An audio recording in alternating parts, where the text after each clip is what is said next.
Thank you. I have many Muslim friends from all over the world. They come to this country. They love the freedom of worship, the freedom of education they get. Even in Turkey, you can wear a hijab while you're at the university. One of the things that comes to point always is they consider America a model Islamic country. And you made the claim that Islam wouldn't be able to create a country as the United States. How would one defend that position? With great ease. With great ease. Are you a Muslim yourself? No, I was. No, okay, all right. With great ease. Recently, the King of Arabia, the King of Saudi Arabia, gave $10 million to Harvard University and $10 million to Georgetown to open up chairs of Islamic studies for the sake of understanding Islam and creating more understanding. I think it's a great idea. If they've got the money and want to do it, great idea. The New York Times journalist said to him in January 1 issue of 2006, she looked at him and said, "So understanding is what you seek?" He said, "Yes." "Are you going to open a chair of Christian studies in Saudi Arabia?" He said, "No, we don't have any Christians in Saudi Arabia." She said, "Isn't that the point? If you want people to understand one another, and you don't understand the Christian worldview, why do you want the Christian to understand the Muslim worldview?" He said, "That's not what our donation is all about. We are here to create chairs of Islamic studies.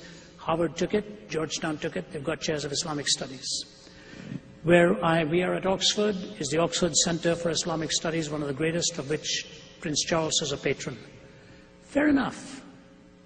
Why is it that no Islamic country that I know of, like Iran, Malaysia, Indonesia, Saudi Arabia, and even Iraq, and even in a moderate country like Turkey? What happened in Turkey recently? The brutal, torturous murder of 4 people, 1 or 2 of whom were tortured for an hour or so. You read that story. Where is the government? Where is the outcry in the media in those places? There was a little bit of this, a little bit of that. When I was in Bethlehem, Israel, I was writing my book, The Prophet and the Priest, Prince and the Prophet, Jesus Talks to Muhammad, which will be released posthumously. It's ready, and they're all in their lock and key. Because I'm not yet ready to sign my will. Because where there's a will, there are lots of relatives. I was talking to this professor of Islamic studies.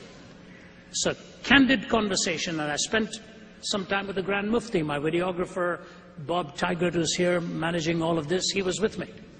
So I go to this professor of Islamic studies and I say to him, "The Quran says there's no compulsion in religion."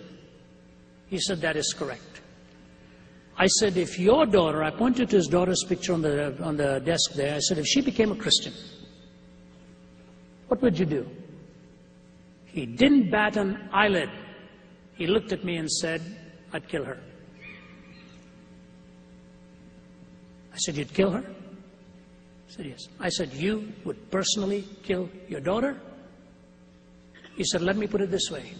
I will do everything in my power to keep her from making that change. But then I will turn her over to the authorities and they will have to do the execution, but I will have her killed." I said, "So there is compulsion in religion. There's no freedom to disbelieve. There are people in Malaysia today who were misidentified as birth according to parentage and were listed as followers of Islam, who are now asking to be removed from that because one of them is a Buddhist, from a Buddhist family. You may have followed that case. He doesn't even have the right to go to court to ask for the rightful claim of his own parents' religion. So if Islam wants to be seen as on a par with America, where there's freedom to disbelieve, then it should give its citizens the freedom to disbelieve as well. I've spoken about this at the highest level to ministers of religion and so on, and I'll say this on the positive side. I'm grateful to God that they've given me the honor of speaking there many times. I've been to some places I can't even publicly mention to you, and Michael has spoken at madrasas. Our team is invited. We are in many, many Islamic countries. We go there and we truthfully but cordially engage them. With students, with faculty. I speak very respectfully, but I ask hard questions because they ask me hard questions. America will never force religion down your throat. If it does, it is in violation of its own constitution. That's why I think a theocracy is not what we need.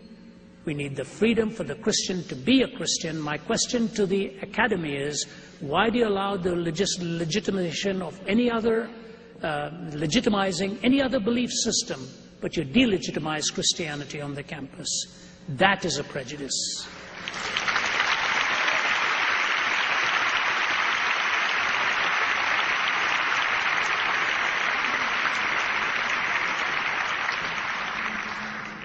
All right, you're asking me.